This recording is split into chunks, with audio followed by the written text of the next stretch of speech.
थे मेरे इस प्यारे से YouTube channel EDU physics Hindi में। आज हम कक्षा 10 गणित प्रश्नावली 4 का मोस्ट इम्पोर्टेंट क्वेश्चन लेकर आए हुए हैं, जिसमें सभी टाइप के 1 से 2 क्वेश्चन हम करने वाले हैं। ठीक ना। पहले हम एमसीक्यू को सॉल्व करेंगे, इसके बाद लॉन्ग आंसर की ओर चलेंगे। तो चलिए हम वीडियो को जल्द से शुरू करते हैं। अगर वीडियो आपको अच्छा लगे तो हमारे वीडियो को लाइक करके चैनल को सब्सक्राइब कर दीजिएगा और अपने दोस्तों तक शेयर कर दीजिएगा, ताकि लास्ट टाइम में उनका रिवीजन हो सके। ठीक है, तो चलते हैं, वीडियो स्टार्ट करते हैं। ठीक है, तो क्वेश्चन नंबर 1 कह रहा है कि द्विघात समीकरण ax² plus bx plus c का विविक्तर होगा। ठीक है, तो देखिए विविक्तर वाला क्वेश्चन एमसीक्यू में बहुत बार पूछा जाता है। ये जो हमारे पास 4 क्वेश्चन है, ठीक ना, इसका सॉरी ऑप्शन उन्होंने लिखा है तो इसका हम बता देंगे। जो ये 4 क्वेश्चन है, इसके टाइप के ही आपके क्वेश्चन एमसीक्यू में पूछे जाते हैं। यानी यही 4 प्रकार हैं जो इस चैप्टर से एमसीक्यू में पूछे जा सकते हैं। तो इसका पहले हम सॉल्यूशन कर लेते हैं, इसके बाद चलते हैं लॉन्ग आंसर की ओर। तो पहला समीकरण कह रहा है, क्या कह रहा है कि द्विघात समीकरण जो है ax² plus bx plus c बराबर 0 है। तो बोल रहा है इसका विविक्तर क्या होगा। ठीक ना, तो आपको बता दें जो द्विघात समीकरण का विविक्तर होता है, इसके लिए कुछ कंडीशन लिखे गए हैं, उसी को चेक किया जाता है कि कैसा मूल होगा। वास्तविक मान आएंगे कि आभासी मान आएंगे कि 2 मान आएंगे कि 1 मान आएंगे कि कोई हल नहीं होगा। तो इसको चेक करने के कुछ कंडीशन होते हैं। ठीक है, तो कंडीशन क्या है, चलिए शुरू करते हैं।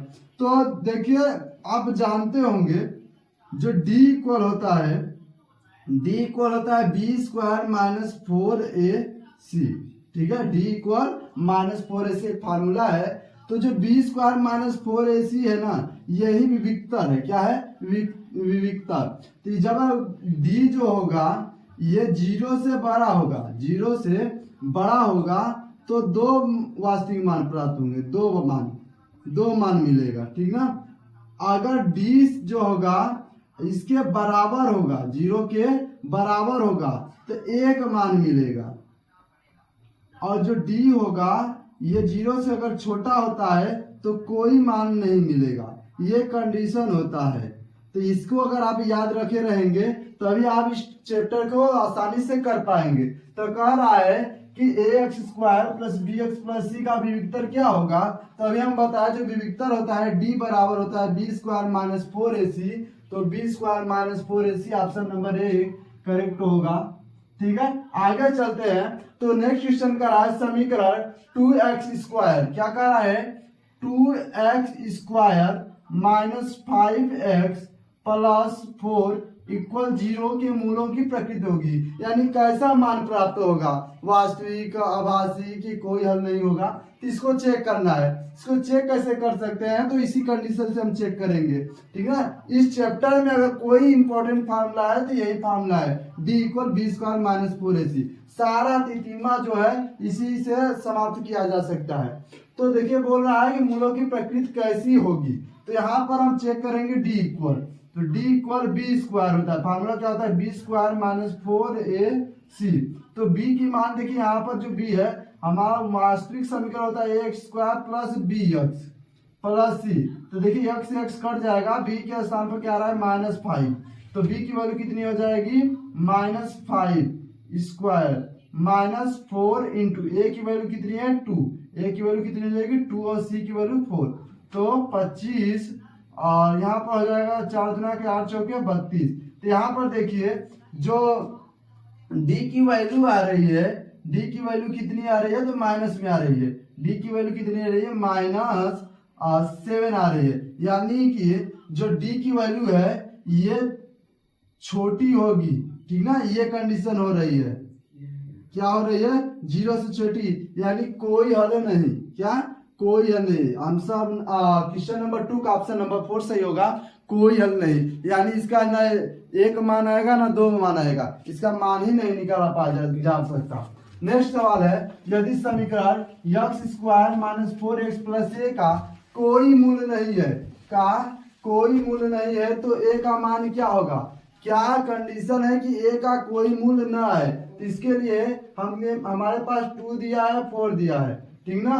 तो देखिए यहाँ पर तो क्या कर सकते हैं, होता है बी स्क्वायर माइनस 4ac। इसका जो हल करने पर आना चाहिए, कोई हल नहीं के लिए क्या आना चाहिए, जीरो से छोटा आना चाहिए, जीरो बड़ा होना चाहिए, माइनस में वैल्यू आनी चाहिए। तो क्या ऐसा मान रखे हम किसके, सी के स्थान पर, क्योंकि ए की तो वैल्यू पता है एक, लेकिन सी के स्थान पर ऐसी क्या मान रखे कि क्या है, माइनस में आंसर आए। तो देखिए यहाँ पर क्या होना चाहिए, बी की वैल्यू कितनी दी है यहाँ पर 4, तो -4 रखेंगे, -4 इंटू ए की वैल्यू 1 हो जाएगी और सी की वैल्यू ए अगले 0। ठीक है, 4 चौके हो जाएगा 16 और -4a। ठीक है, तो ए की वैल्यू अगर देखिए, अगर हम यहाँ पर अगर हम देखिए यहाँ पे इसको इधर लाते हैं तो -4a इक्वल हो जाता है -16। ठीक है, माइनस से माइनस कट जाए, ए बराबर 4 आ जाएगा। यानी ए के स्थान पर हमें क्या रखना पड़ेगा, 4 रखेंगे तो बराबर आ जाएगा। अगर 4 रखते हैं तो बराबर आ जाएगा, तो 4 से बड़ा रखना होगा, तो ग्रेटर देन 4, ये जो है ग्रेटर देन 4, यानी ऑप्शन नंबर बी सही होगा। ठीक है, नेक्स्ट क्वेश्चन की ओर चलते हैं। लास्ट क्वेश्चन है कि एक्स स्क्वायर, क्या क्वेश्चन है, एक्स स्क्वायर माइनस, यहाँ पे देखिए हम सॉल्व करने वाले इस सवाल को, कि x square plus x minus 1 क्या है, x square plus x minus 1 का विविधकर क्या होगा। तो अभी हम आपको बताएं विविधकर क्या होता है, डी की वैल्यू होती है, यानी डी इक्वल टू लगाएंगे हम क्या, D equal to B square minus 4ac। तो बी की वैल्यू कितनी है 1 का स्क्वायर माइनस 4 हो जाएगा, ए की वैल्यू देखिए यहाँ पर जो होता है 1 इंटू सी की वैल्यू -1, तो क्या हो जाएगा 1 माइनस प्लस हो जाएगा 4, यानी विविधकर कितना आ जाएगा 5 जो होगा विविधकर आंसर होगा। और आपसे एग्जाम में विविधकर ही ज्यादातर पूछा जाता है।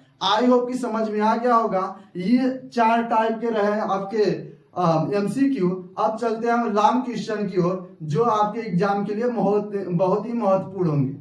ठीक ना, इसी तरह के सभी चैप्टर की इंपॉर्टेंट वीडियो पाने के लिए हमारे चैनल को सब्सक्राइब करके बेल आइकन को दबा दीजिएगा, ताकि वीडियो आप तक सही समय पर पहुंच जाए। ठीक है, चलते हैं हम लॉन्ग क्वेश्चन की ओर। अब नेक्स्ट क्वेश्चन की ओर चलते हैं। नेक्स्ट क्वेश्चन है कि 2 वर्गों का क्षेत्रफल का योग 157 मीटर स्क्वायर है और इनके परिमापों का योग 68 मीटर है, तो दोनों वर्ग की भुजाएं ज्ञात कीजिए। ठीक है, तो 2 वर्गाकार कोई चीज है जिसका क्षेत्रफल दिया हुआ है, परिमाप दिया गया है, भुजा हमें बताना है। तो आप जानते हैं कि जो वर्ग होते हैं उनकी सभी भुजाएं बराबर होती हैं, यानी अगर कोई चीज की लंबाई चौड़ाई बराबर होती है तो उसे वर्ग कहते हैं। तो यहाँ पर बोल रहा है 2 वर्ग है, तो मान लेते हैं कि माना पहले वर्ग की जो भुजा है, पहले वर्ग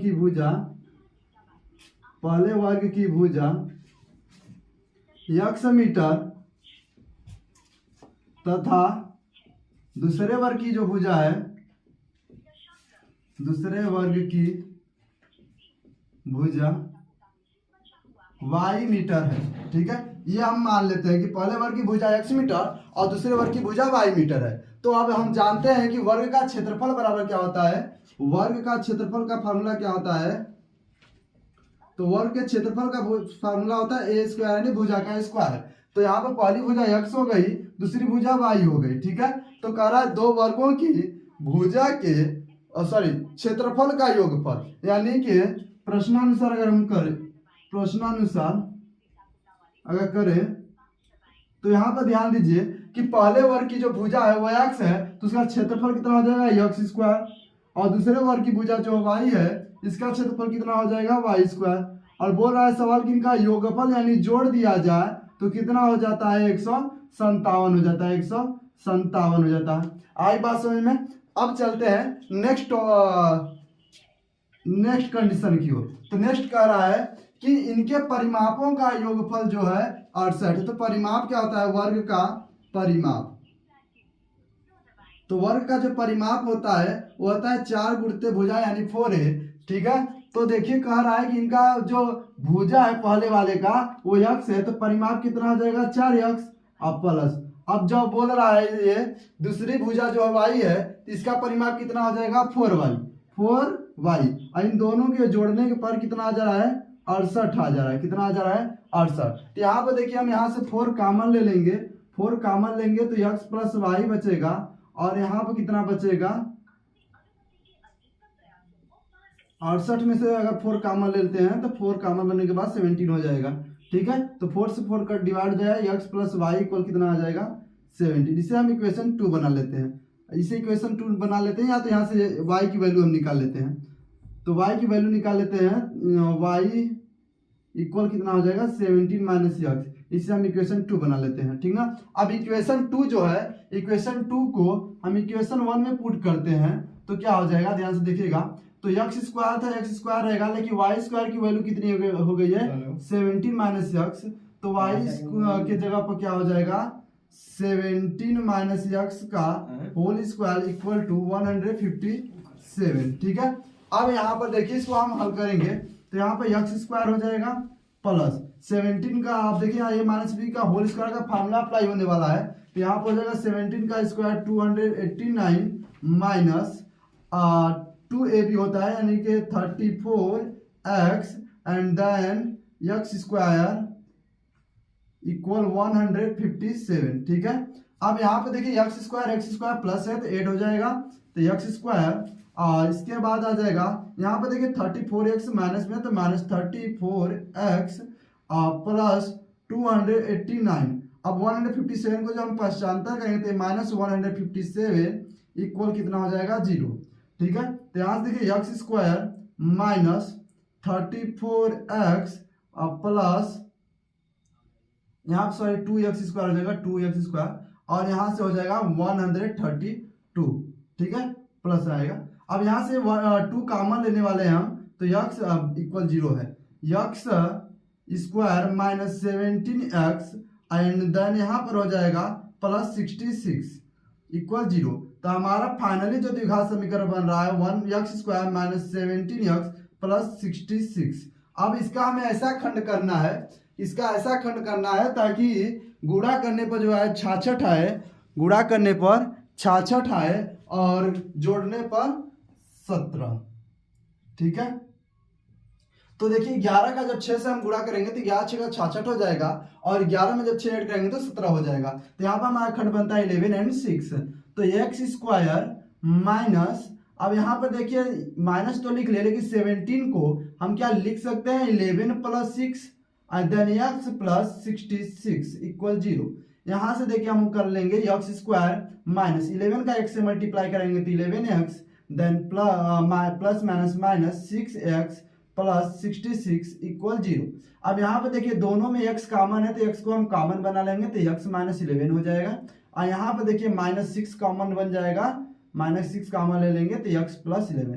यहाँ पर देखिए दोनों कोष्टक जो है हमारे बराबर आ गए, तो हमारे यहाँ तक जो सॉल्यूशन है वो सही है। तो यहाँ से x माइनस 6 इक्वल हो जाएगा 0 एंड x प्लस 11 इक्वल हो जाएगा 0। ठीक है। अब आगे देखिएगा, तो जब हम x माइनस 6 इक्वल 0 लेंगे, जब x माइनस 6 इक्वल 0 लेंगे तो x इक्वल 6 आएगा। ठीक है। अब हम इसी को 6 को ही मान कर चलेंगे, 11 को हम छोड़ देंगे। बोलेंगे सर 11 को क्यों छोड़ा जा रहा है? तो जब 11 को हम लेंगे साइड में कर लेते हैं, x प्लस 11 इक्वल 0, तो x इक्वल कर देगा माइनस 11। अब आप बताइए क्या अगर आपका मकान बन रहा है, आपके मकान की जो भुजा होगी माइनस में आएगी? कभी तो नहीं आएगी, क्योंकि भुजा माइनस में हो ही नहीं सकती। किसी की उम्र, किसी की लंबाई और कभी माइनस में हो ही नहीं सकती, तो माइनस में तो हो नहीं सकता। यानी एक संख्या बची हमारी पॉजिटिव जो 6 है, यानी पहले वर्ग की भुजा कितनी हो गई? तो पहले वर्ग की भुजा हो गई 6। यहाँ से वो x का मान जो है समीकरण नंबर हम 2 में रखते हैं, लिखेंगे x इक्वल 6 समीकरण 2 में रखने पर। ठीक है। तो समीकरण 2 है y इक्वल 17 माइनस x, तो y इक्वल कितना हो जाएगा? 17 माइनस x की वैल्यू 6 आई है, यहाँ पे 6 पुट कर देंगे तो y इक्वल कितना हो जाएगा? प्लस 11। तो बोलेंगे सर ये वापस तो आ गया x वाला, लेकिन बेटा यहाँ पर देखिए x की वैल्यू आ रही थी माइनस 11, जो पहले वर्ग की भुजा है, लेकिन पहले वर्ग की भुजा तो 6 होनी चाहिए। ठीक है। अब यहाँ पर ध्यान दीजिएगा, तो लिखेंगे अतः पहले वर्ग की भुजा 6 मीटर तथा दूसरे वर्ग की भुजा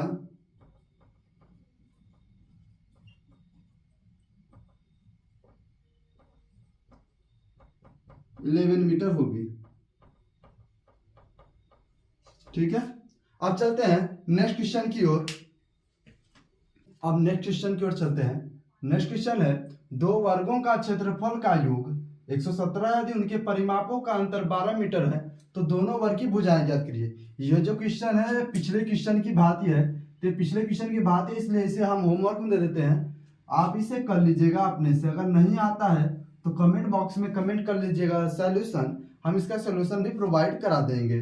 ठीक है, नेक्स्ट क्वेश्चन चलते हैं। क्वेश्चन नंबर 6 और 7 को हम बताने वाले हैं। तो क्वेश्चन नंबर 6 का हल है, 6 का हल तो देखिए कह रहा है कि द्विघात समीकरण जो दिया गया है इसका विविधकर ज्ञात कीजिए और मूलों की प्रकृति ज्ञात कीजिए। तो पहले हम क्या बताए थे आपको कि जो मूलों की प्रकृति होती है वो विविधकर से ही ज्ञात किया जा सकता है। यानी जो विविधकर यानी कि डी का जो मान होता है, अगर 0 के बड़ा है कि 0 से छोटा है कि 0 के बराबर आ रहा है, अगर ये चेक कर लेते हैं तो आपको विविधकर भी पता चल जाएगा, क्योंकि डी का जो मान होता है वो विविधकर कहलाता है। ठीक है, और जो आपका मान छोटा है बड़ा ये बताता है कि आपका वह कैसा मान होगा मूलों की प्रकृति को। तो चलिए इसे हल कर लेते हैं।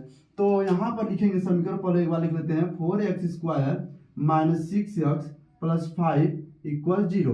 तो यहाँ से d इक्वल लगाएंगे b स्क्वायर माइनस 4ac। तो यहाँ से d इक्वल कितना हो जाएगा, b की वैल्यू माइनस 6 है, 6 का स्क्वायर हो जाएगा माइनस 4 इंटू a की वैल्यू 4 इंटू c की वैल्यू 5। तो 36 माइनस 4 चौके 80। तो यहाँ से कितना हो जाएगा, d की वैल्यू जो आएगी माइनस 44 आ रही है। ठीक है, तो ये विविधकर हो गया। ये क्या हो गया, d की वैल्यू जो आ गई वो विविधकर हो गई। ठीक है, लेकिन मूलों की प्रकृति क्या होगी तो हम जानते हैं, लिखेंगे चूंकि d लेस देन 0 अतः इसलिए 4x square minus 6x plus 5 के कोई हल नहीं होंगे, कोई हल नहीं होंगे। ठीक है, इसका स्क्रीनशॉट ले लीजिए। चलिए अब नेक्स्ट क्वेश्चन की ओर चलते हैं। नेक्स्ट क्वेश्चन है कि ऐसी दो संख्याएं ज्ञात है, दो संख्याओं को ज्ञात करना है। दो संख्याएं क्या हैं, वो कौन सी दो संख्याएं हैं जिनका अगर आपस में गुणा करें तो 27 हो और जोड़ा जाए तो जोड़ा जाए तो 27 हो, गुणा किया जाए तो 182 है। तो मान लेते हैं क्वेश्चन नंबर 7 का हम हल कर रहे हैं। तो माना पहली संख्या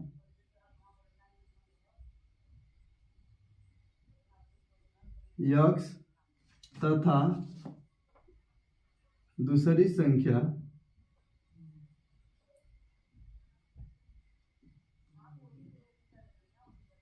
y। ठीक है, तो यहां पर कह रहा है प्रश्नानुसार लिख लेते हैं, प्रश्नानुसार। तो देखिए कह रहा है कि योगफल 27 है, यानी x और y को जोड़ा जाए तो 27 आएगा और x y कितना आएगा, x y कितना आ जाएगा, अगर गुणा किया जाए तो 182 आएगा। से हम 27 लिखना था और 82। ठीक है, तो यहां से देखिए हम यहाँ से क्या करते हैं, यहाँ से देखिए इसको अगर हम रिप्लेस करें, x की वैल्यू निकालें तो कितना हो जाएगा 27 माइनस वाई। अब इसी 27 माइनस वाई को यहाँ पर रख देते हैं। यहाँ पर ध्यान दीजिए, आप शॉर्टकट में थोड़ा सा कर रहे हैं क्योंकि वीडियो ज़्यादा लंबा ना हो। ये रिवीजन वीडियो है, जितना कम टाइम में हम पढ़ेंगे उतना बेटर होगा। ठीक है, अगर आपको डिटेल चाहिए इस पर तो प्लेलिस्ट बनी हुई गई द्विघात समीकरण नाम से, उसमें आप जाकर देख सकते हैं। तो x की वैल्यू कितनी आ गई, 27 माइनस वाई हो गई। तो 27 माइनस वाई और यहाँ पर आ जाएगी y इक्वल 182। तो यहाँ देखिए हो जाएगा 27 y minus y square equal 182। ठीक है, अब यहाँ पर देखिए पश्चांतर कर लेंगे तो वाई स्क्वायर माइनस 27 वाई, ठीक है सबको इधर ला रहे हैं, प्लस 182 इक्वल 0। ठीक ना, आप ध्यान से देखिएगा, इधर बगल में कर लेते हैं। गुणा करने पर 182 आना चाहिए और जोड़ने पर 27, तो 14 और 13 हमारा सबसे बेस्ट होगा। तो वाई स्क्वायर फिर माइनस 27 को 14 एंड 13 लिख सकते हैं, ठीक है, वाई प्लस 182 इक्वल 0। तो यहाँ पर देखिए क्या हो जाएगा, y square minus 14 y minus 13 y plus 182 equal 0। अब यहाँ पर देखिए हम क्या करेंगे, यहाँ से y हमारा कॉमन बन जाएगा, तो y कॉमन लेंगे तो y माइनस 14 हो जाएगी, और यहाँ से माइनस 13 कॉमन लेंगे तो y माइनस 14 हो जाएगी इक्वल 0, ठीक है। तो यहाँ से y minus 13 and y minus 14, ठीक है, इक्वल 0, यानी y इक्वल कितना हो जाएगा 13 14। आप कर लीजिएगा जिसे निकालने के लिए हम बताए हैं। तो यहाँ पे देखिए y की वैल्यू जो है दोनों प्लस में आई है, और दोनों 13 और 14, यानी कि कभी अगर पहली संख्या 13 हुई तो दूसरी संख्या कितनी हो जाएगी 14, दूसरी संख्या 14 आएगी तो लेकिन यहाँ पर हम निकाल लेते हैं। तो y इक्वल निकालते क्या डायरेक्ट लिख देते हैं, अतः वह संख्याएं